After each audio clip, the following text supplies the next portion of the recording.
সুপ্রিয় শ্রোতা বন্ধুরা, সুন্দর এই বিকেলে যে যেখান থেকে আমাদের আয়োজন শুনছেন একরাশ প্রীতিময় শুভেচ্ছা সবার জন্য।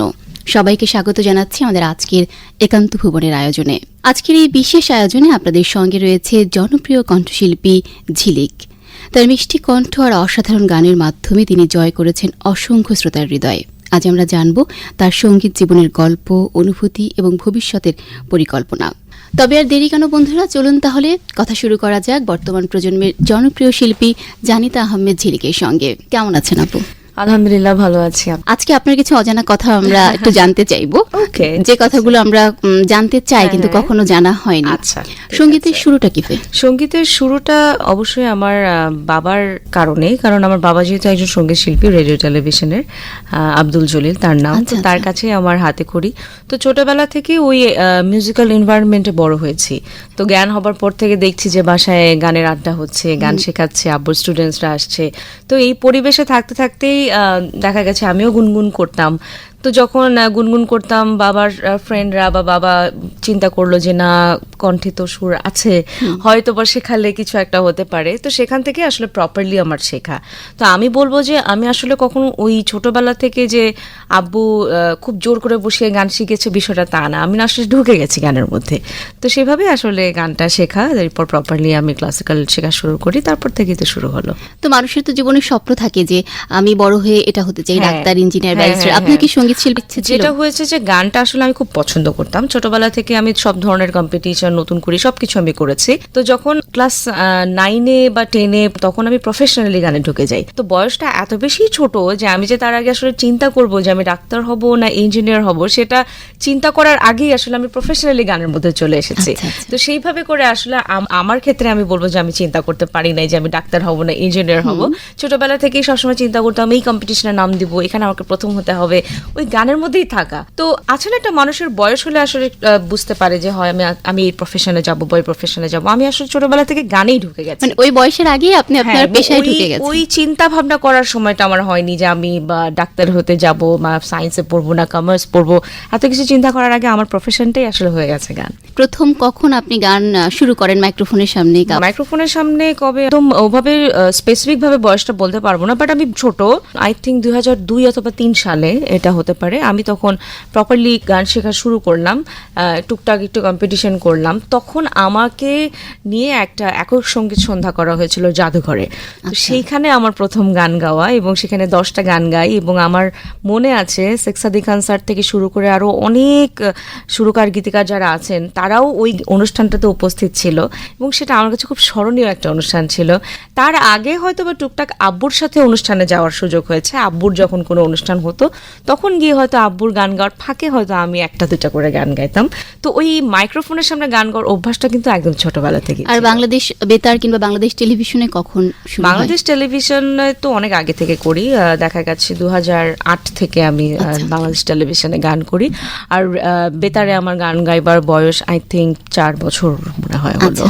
কোন গানটি গাইবার পরে কণ্ঠশিল্পী আপনি যে ঝিলিক, সেই ঝিলিক পরিচিতিটা পেয়ে যায়? এটা আসলে খুবই, মানে আমাকে আরো দুটা পার্টে বলতে হবে। সেটা হচ্ছে যখন আমি সেরা কণ্ঠের চ্যাম্পিয়ন হলাম 2008 সালে, সেটা হচ্ছে আমার লাইফের টার্নিং পয়েন্ট। তো সেখানে চ্যাম্পিয়ন হওয়ার পরে রুনা লায়লা ম্যাডাম এবং সাবিনা ইয়াসমিন ম্যাডামের হাত থেকে যে মুকুটটা আমি পড়লাম চ্যাম্পিয়নের, সেটার থেকে মানুষ আমাকে চেনা শুরু করেছে। আমরা এই প্রসঙ্গে একটু আসবো। এই সেরা কণ্ঠের যাত্রাটা কি করে শুরু হলো? আচ্ছা, এর আগেও আসলে অনেক রিয়ালিটি শো কিন্তু আমাদের বাংলাদেশে হয়েছে, কিন্তু আমার খুব একটা ওভাবে যাওয়া হয়নি, বা আমিও, আমার বয়সটাও হয়তো অত ছিল না। তো সেরা কণ্ঠ যখন প্রথম আয়োজন করা হলো 2008 সালে, তখনও তো আমি ছোট, ক্লাস 9-এ পড়ে। আমি সবাই জানে যে আমি যখন কম্পিটিশনে নাম দিয়েছিলাম আমি ক্লাস 9-এ তখন পড়তাম।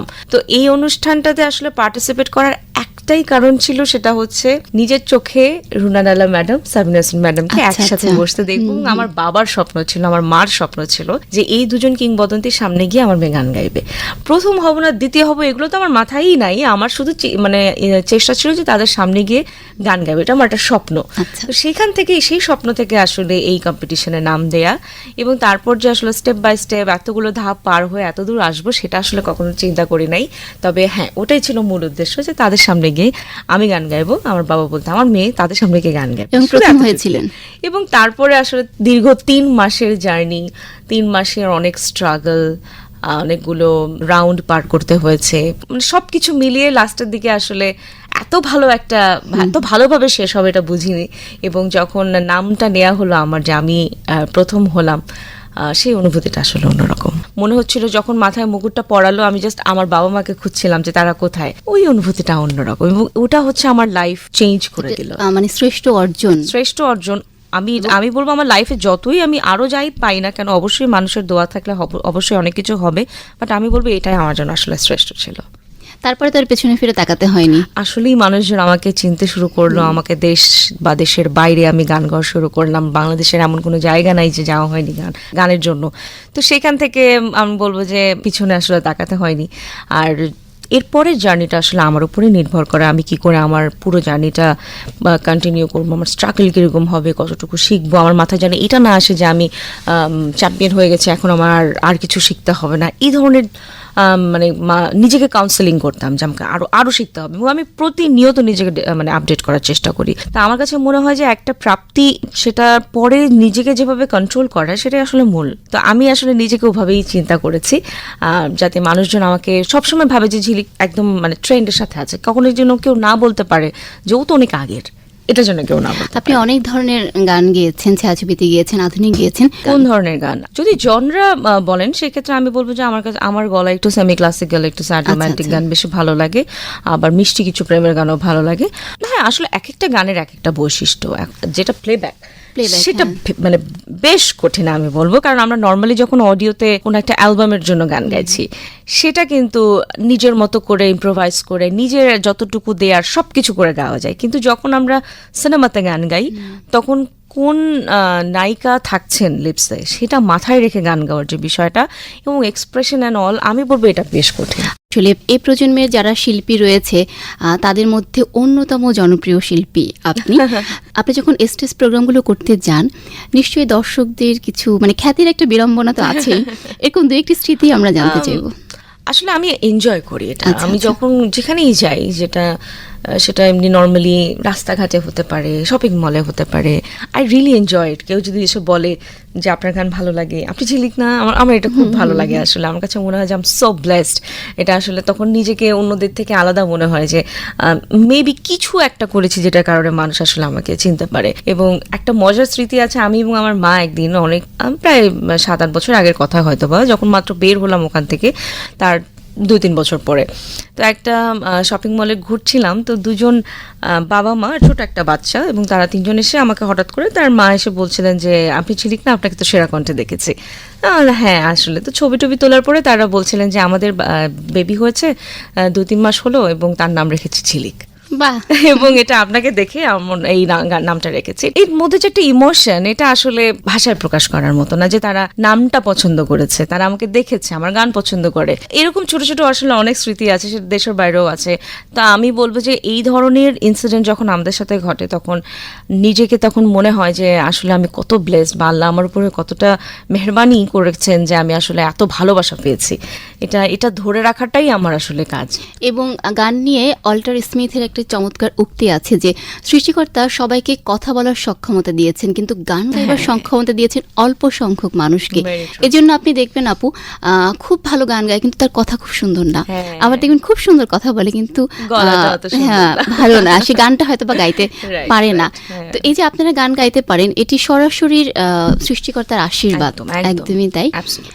গান গাইবার ক্ষেত্রে আপনার কাছে যদি কোনো গানের অফার যায় যে ঝিলিক এই গানটি গাইতে হবে, সেক্ষেত্রে আপনি কোন বিষয়টিকে বেশি প্রাধান্য দেন? আমার কাছে মনে হয় যে লিরিকটা কিরকম প্রথমেই, বিকজ একটা গানের আসলে লিরিক, টিউন, গায়কী সবকিছু মিলিয়ে তো একটা গান হয়, কিন্তু আমার কাছে মনে হয় যদি লিরিকটা ভালো না হয়, লেখাটা আমার পছন্দ না হলে আমি আবার গাইতে পারি না। তো লেখাটা সুন্দর হতে হবে বা ভালো হতে হবে, সেটার দিকে আমার খুব নজর যায়। তারপরে আসে সুরটা কিরকম হলো, বা ওই সুরটার সাথে আমি জাস্টিস করতে পারবো কিনা, সেটাও আমার একটা চিন্তার বিষয়। তো এই ধরনের ছোট ছোট জিনিসগুলো আমার খেয়াল রাখতে হয়, যে আমার গলায় যে সব গান ভালো লাগবে তা কিন্তু না। তো সেই গানটা আসলে আমার গলার সাথে যাবে কিনা, আমি তো আমার নিজের গলাটাকে খুব ভালো বুঝি, যে কোন গানটা গাইলে ভালো লাগবে, কোন গানটা গাইলে খারাপ লাগবে। এই ছোট ছোট বিষয়গুলো আসলে আমার মাথায় থাকে, যে প্রথমে শুনে নেই যে না আসলে আমি এটার সাথে গাইতে পারবো কিনা, বা এই গানটার সাথে মানে পরিপূর্ণ জাস্টিস করতে পারবো কিনা, তাহলেই আমি সেই গানটা গাই। আপনারা শুনছেন একান্ত ভুবন, প্রচারিত হচ্ছে বাণিজ্যিক কার্যক্রম বাংলাদেশ বেতার ঢাকা থেকে। আমরা সব সময় দেশপ্রেমে উজ্জীবিত থাকবো, প্রিয় মাতৃভূমি বাংলাদেশকে সব সময় ভালোবাসবো। আসছি আবার অপর কাছে, এবার একটু ব্যক্তিগত প্রসঙ্গে যাব। আচ্ছা, পরিবারে কে কে আছে? পরিবার আমি, আমার বাবা এবং আমার মা। মা আর ভাই বোন নেই আপনার? আমার সিবলিংস নাই এবং আমি একমাত্র সন্তান, একমাত্র কন্যা। আর যদি একটু ভালোবাসার মানুষের কথাই জানতে চাই। আচ্ছা, ভালোবাসা তো জীবনে নাই বললে আসলে খুব বড় একটা মিথ্যা কথা বলা হবে। ভালোবাসা প্রত্যেকটা মানুষের মধ্যেই থাকে। আপাতত যদি আমার মানে রিসেন্ট কন্ডিশন জানা যায়, তাহলে আমি একদমই সিঙ্গেল। কিন্তু সিঙ্গেল ঝিলিক ডাবল কবে হবে? দেখো, এইটা আসলে আমিও চাই, ডেফিনেটলি একটা মানুষ ডেফিনেটলি Target একটা থাকে না, যে এত পার্টনার চায়। এবং আমার কাছে যেটা মনে হয় যে আমি চিন্তা করলাম যে আগামী বছরে আমি বিয়ে করব, আমার একজন সঙ্গী হবে, এটা আসলে বললে না হয় না আমার কাছে মনে হয়। কারণ এটা আমার নিজের এক্সপেরিয়েন্স থেকে বলছি যে আসলে যখন একটা মানুষ আসার, তখন না আসলে চলে আসবে, এবং সেটা আমি দিনক্ষণ ঠিক করলে কিন্তু হবে না। এটা আমি বলবো উপর থেকেও একটা সিগন্যাল আসে বা মনে হয় যে কে, তো সেটা এখনো হয়নি। তো আমি আশাবাদী। জীবন সঙ্গী হিসেবে ঝিলিক কেমন মানুষ চাইবে? আমি চাই একটা মানুষের মধ্যে গুণ থাকুক, যেটা একটা মানুষকে ভালো মানুষ হিসেবে গড়ে তোলে। একটা ভালো মানুষ লাগবে, না হলে ওই টাকা পয়সা তো আসলে অনেকেরই আছে, কিন্তু মনটা আসলে ভালো হতে হবে, একটা ভালো মানুষ হতে হবে। আমি যাতে শান্তিতে থাকতে পারি, এবং সবচাইতে বড় কথা আমার কাছে মনে হয় যে আমাকে ভালোবাসার চাইতেও আমার গানকে বেশি ভালোবাসতে হবে। মানে আপনার পেশাকে সম্মান করতে হবে অবশ্যই, আর যে কোনো সম্পর্ক আসলে শ্রদ্ধা সম্মানের উপরই টিকে থাকে। একদম একদম তাই। এবং আমি যদি একটা মানুষকে শ্রদ্ধা না করি, তার আমার প্রতি শ্রদ্ধা কাজ করবে না। তো এটা আমার কাছে এটা ভাইস ভার্সা। আপনি অনেক আধুনিক গানও করেছেন, হ্যাঁ, আমরা একটি আধুনিক গান শুনবো। আচ্ছা, আমি যেহেতু রুনালা ম্যাডামের একটা গান গাইলাম, আমি সাবিনা ইয়াসমিন ম্যাডামের একটা গান গাইছি। এই গানটা গাজী মাজহারুল আনসারের লেখা, আনোয়ার পারভেজ স্যারের সুর। ঠিক আছে, একটু গেয়ে শোনাচ্ছি। এই মন তোমাকে দিলাম, অল্প একটুখানি শোনাচ্ছি। এই মন তোমাকে দিলাম, এই প্রেম তোমাকে দিলাম, তুমি চোখের আড়াল হও, কাছে কি বা দূরে রও, মনে রেখো আমিও ছিলাম। এই মন তোমাকে দিলাম, এই প্রেম তোমাকে দিলাম। কোন মাধ্যমে গান গাইতে বেশি ভালো লাগে আপনার? আমার মনে হয় যে অনেক শিল্পীরাই এটা বলবে যে স্টেজে গান গাওয়ার আনন্দটা কিন্তু ওনার সরাসরি দর্শকের রিঅ্যাকশন জানা যায়। হ্যাঁ, এবং সেখানে যে আনন্দ, যে উল্লাসটা হয় রেডিও, টেলিভিশনে বা টিভিতে যখন আমরা গান টান করি, এটা তো আসলে একটা প্রিসেট থাকে যে আজকে আমরা এই গানটা গাইছি বা ওই গানটা গাইছি। ওখানে কিন্তু এই জিনিসটা থাকে না। ইনস্ট্যান্ট দেখা যায় যে গান রিকোয়েস্ট করছে আমাদের গাইতে হচ্ছে, সেটা যে ধরনের গান হোক, তো সেটার আনন্দটা আমি বলবো অন্যরকম। আপনি যখন গানগুলো রেকর্ড করেন, সেটা বাংলাদেশ বেতার হোক, টেলিভিশনে কিংবা অন্যান্য টিভি চ্যানেলই হোক, তো রেকর্ড করার সময় কিন্তু কিছু মজার কাহিনী ঘটে। যেমন আপনি গাইছেন, কিন্তু সে আবার বলছে সুরকার গীতিকার আবার গান, তো এরকম কোনো মজার কাহিনী কিংবা তিক্ত অভিজ্ঞতা কিংবা সুখকর অভিজ্ঞতা আছে? আমি বলবো যে আলহামদুলিল্লাহ আমার আসলে খুব একটা তিক্ত মানে এক্সপিরিয়েন্স নাই খুব একটা। আমার কাছে সবসময় খুব স্মুথ গেছে আমার গানগুলো যখনই আমি গাইতে যাই। তবে হ্যাঁ, কোনো গান হয়তো দেখা গেছে অনেক সময় সেটা হয় যে মানে এটা শিল্পীর ক্ষেত্রে হয়, কিন্তু যে একটা জায়গায় গিয়ে একটা নোটে কিন্তু আমরা স্টাক হয়ে যাই, মানে সেটা আর হচ্ছে না। আমরা বুঝতেছি যে এটাই হবে, বাট মাথা বা সবকিছু মিলে দেখা যায় যে কাজ করে না। এরকমটা অনেকবার হয়েছে যে একটা জায়গায় আটকে গেছি এবং কোনোভাবে ওই একটা নোটে পৌঁছাতে পারছি না। এই ব্যাপারটা আসলে অনেকবারই হয়েছে। তো সেই ক্ষেত্রে তখন আমার কাছে মনে হয় যে একটা ছোট ব্রেক নেই, একটু কাম হই, তারপর আবার শুরু করি। তো এই ধরনের, এছাড়া আমার কাছে ওরকম তিক্ত আসলে অনুভূতি মানে ওরকম হয়নি। আর সুরকার গীতিকার যাদের সাথেই কাজ করেছি, আমি ভেরি লাকি। আমি বলবো যে আমি যখন 2008 সাল থেকে কাজ করা শুরু করেছি, ওই সময় আমি আলাউদ্দিন আলী স্যারের সাথে যেমন কাজ করেছি, আহমেদ ইমতিয়াজ বুলবুল স্যারের সাথে কাজ করেছি, আলম খান স্যারের সাথে কাজ করেছি। মানে তাদের সাথে হয়তো নতুন কোনো মৌলিক গান নিয়ে কাজ করার সেই সুযোগ হয়নি, অ্যাটলিস্ট তাদের সাথে বসে কাজ করেছি। আবার এখন এসে নতুন জেনারেশন যারা কাজ করছে, যেমন প্রত্যয় খান, ইমরান আমার বন্ধু, তারপর সাজিদ সরকার, যারা নতুনরা কাজ করছে, তাদের সাথেও কাজ করেছে। তো এটা আমার জন্য আসলে একটা, আমি বলবো যে একটা প্লাস পয়েন্ট যে আমি ওদের সাথেও কাজ করেছি, এদের সাথেও কাজ করেছি। তো সবার সাথে কাজ করার আমার কাছে এখন পর্যন্ত মনে হয় এক্সপিরিয়েন্স ওয়াজ ভেরি গুড। বর্তমান সময় ব্যস্ততা কি নিয়ে আপু? বর্তমান সময় ব্যস্ততা গান নিয়ে অবশ্যই, এবং আমাদের নতুন কিছু কাজ হচ্ছে, ঈদ উপলক্ষে কাজ হচ্ছে, ঈদের পরে অনুষ্ঠানের কিছু প্রস্তুতি চলছে, সেগুলোর প্র্যাকটিস চলছে, শিডিউল ঠিক হচ্ছে, লাইভ শোজ, সব মিলিয়ে আমি বলবো যে ওই গান নিয়েই থাকা। আপনি নিজেও একজন শিল্পী, যদি বলা হয় আপনার পছন্দের শিল্পী কে বাংলাদেশে? আমার এটা আসলে আমার মনে হয় আমার অর্ধেক অডিয়েন্স জানে, বা আরো বেশি অডিয়েন্সই জানে যে আমার যদি এরকম করে কারো নাম নিতে হয় সেটা একজনেরই নাম আমি নিই, the one and only legend Runa Laila madam, যাকে আমি সবসময় ফলো করি এবং আমি নিজেকে খুব ভাগ্যবতী মনে করি যে এরকম একজন কিংবদন্তির সাথে আমার প্রতিদিন কথা হয়, বা তিনি আমাকে কি কি সাজেশন দিচ্ছে সেগুলো আমি শিখতে পারছি। তিনি বলেছিলেন এক জায়গায় যে তিনি আমাকে মেন্টরিং করছে, এবং আচ্ছা, তার আচ্ছা। লেগেসি যদি কেউ টেনে থাকে সেটা আমি।